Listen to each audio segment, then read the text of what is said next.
As soon as like maybe a week before Bandit dropped, I saw on Twitter that Cole was doing the video for it, and like I knew it was gonna be out of here. So as soon as it came out, I tweeted Genius. I was like, hey, my guy's a genius, hit me up again. You know, it's like routine for us. We gotta go in the studio, shoot the deconstructed, put it out on YouTube, and you know, wait for the next song to come out and do it again. I say, I don't need no Molly to be savage. When I'm on that Molly, I feel savage. She the definition of a bad bitch, stole her. I'm the definition of a bandit. I don't need no Molly to be savage. I mean, I made this beat May 10th, 2018. I think the focus then was like just making stuff for Juice album that was coming out then. I think it was Death Race for Love. This was one of the beats, and I think he did a song to it, and like it didn't come out on the album, and I was like confused. And then like a couple weeks before it came out, I found out that it leaked because I didn't even know. The leak did like hype fans up a little bit. I think the YoungBoy feature 2 added on more hype to it because they didn't know like what song he was getting on at first. I mean, pretty much when I made the beat, it was like another one of those days where I just like cook up a bunch of stuff on like, I have a Twitch stream account, and like I just go on there and like live stream for like hours on hours, like making beats. It was like just another one of those beats that I made, and then I just put it in a folder and shot it over, and like then came the song. There's been like music recently that I made that when I first made it on Twitch, everybody's like, what is this? You should structure the beat like this. This is trash. This is trash. And then when I get an artist on the song and it comes out, they're like, oh, this is so fire. This is the best thing I heard in my life. I like being experimental and doing stuff that you wouldn't do. It's like the point is to break the rules. I think it was like at the end of a stream, I was kind of getting tired and like making loops or something. The first melody I did, it's this guitar melody that I actually pulled in from Omnisphere. It's just like a classic nylon guitar. Usually I like to do live guitar loops with like actual recording it, but like I just wanted it to sound artificial.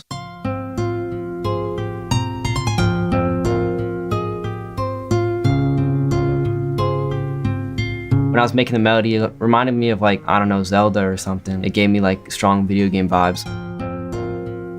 When I made that loop, I thought the original sound, it was very dry and like it just sounded like robotic. So I just threw a bunch of like effects on it, vinyl crackling in the background, like a little bit of detune here and there, and like just tape sounds. So it has that like retro feeling to it. So after I got that melody, I went in Keyscape and I just got a simple piano.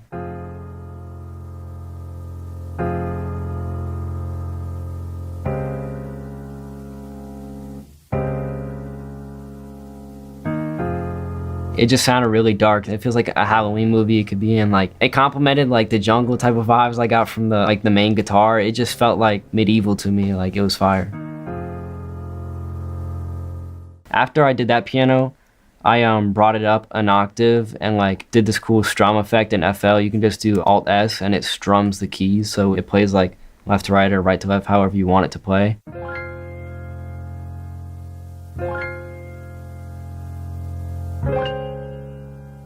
I mean, when I put that sound in, I thought it was cool, but like, I just like experimenting with the stuff. So I just like, I hit the keys and I thought, oh, this sounds cool. But I was like, let me exaggerate it and just make it sound like overly strumming. Like nobody would play it on the piano like, but it kind of has like a harp sort of feel, but it's playing a piano. So it just sounded cool to me. After I had that part, I went in and I added this sound that you could really just tell. It's what gave it the video game vibe. It's just an ARP I got from Electra X, I think. The keys that I played on it are the exact same as the keyscape. I just copied it and then pasted it over.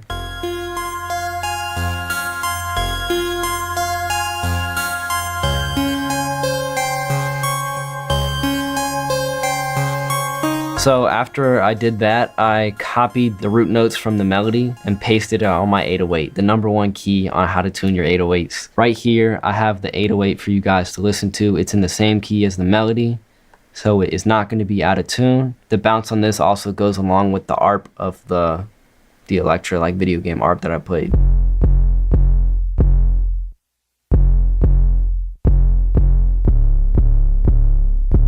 Probably my favorite beat ever has to be Mr. Me Too by Pharrell. Come on with it. Star Trek.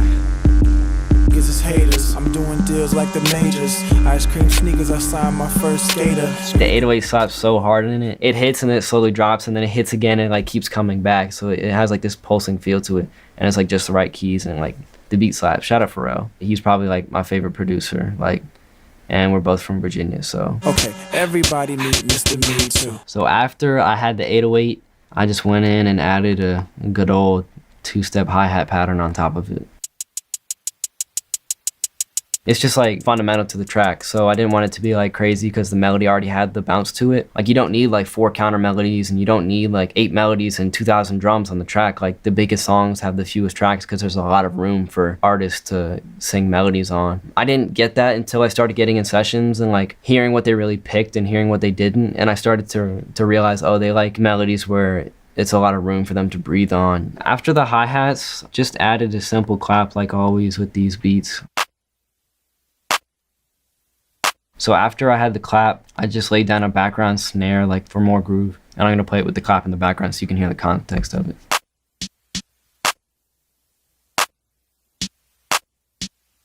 So after I had the clap and the snare and the hi-hat, I just added this simple open hat like at the end. I had the beat done, but I thought like the hook, there could be more energy, like the beat can pick up a little bit. So I threw in a kick at like the last minute, just pasted the 808 pattern on there. And like a good trick for you guys, like if you want to like learn how to like put all your kicks on like the same note, like if you drag in the 808 pattern and it's just like all over the place, if you just do like Alt K in FL Studio and just like select a note like this, it just puts it all on like one note. So then you don't have the kicks like doom, doom, doom, doom, like all over the place. So this is what the kick pattern sounds like. It's really busy, but since there's not a lot of perks in the background, it's suitable and it sounds good. This little thing I have at the end on this piano, let me slow it real quick. That little tiny little clip at the end, it gives it like the extra energy, like before it drops, it's like, don't, and then it just drops and it like adds so much energy, but it's just like a tiny like small detail you would never really think of, but it adds so much groove to it. I like to think of like my beat structuring as like each part is a different scene. It has like its build-ups and like it's up here and then it falls down. So in the intro, obviously I just had the guitar by itself. So you're like, where is this gonna go? You don't know the direction of the beat at all. After those 4 bars, everything else comes in and it feels like a real anthem.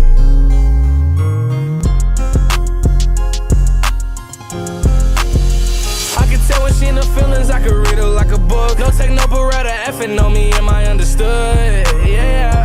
I don't need no Molly to be savage. When I'm on that Molly, I feel savage. She the definition of a bad bitch, stole her. I'm the definition of a bandit. I keep questioning like when is the last song that I made while I was in high school that's gonna like be like big. And at first when I did Ransom, I was like, all right, this is my last high school hit. And then Bandit came out, I was like, I also made this then. They try to put everybody who makes trap beats in like this box of like, you're just a trap producer, you just put a loop in FL Studio and put drums on it, but like that's so limiting and it's like, it really needs to stop. Like we're all here making music and music is a collaborative thing. And also I may say this, PSA, it doesn't matter if you use loops or not because using loops is music and music is a collaborative process. So there, it's out. Diving in like a sailor, I love to nail her. Addicted to her paraphernalia, I had to tell her. I see it like a fortune teller. Yo ex-nigga did good, I could do better. Bad bitch from the woods, I think she a hunter. She a killer and a eater, she a Jeffrey Dahmer. And the name of the beat is, this beat is going on genius.flp.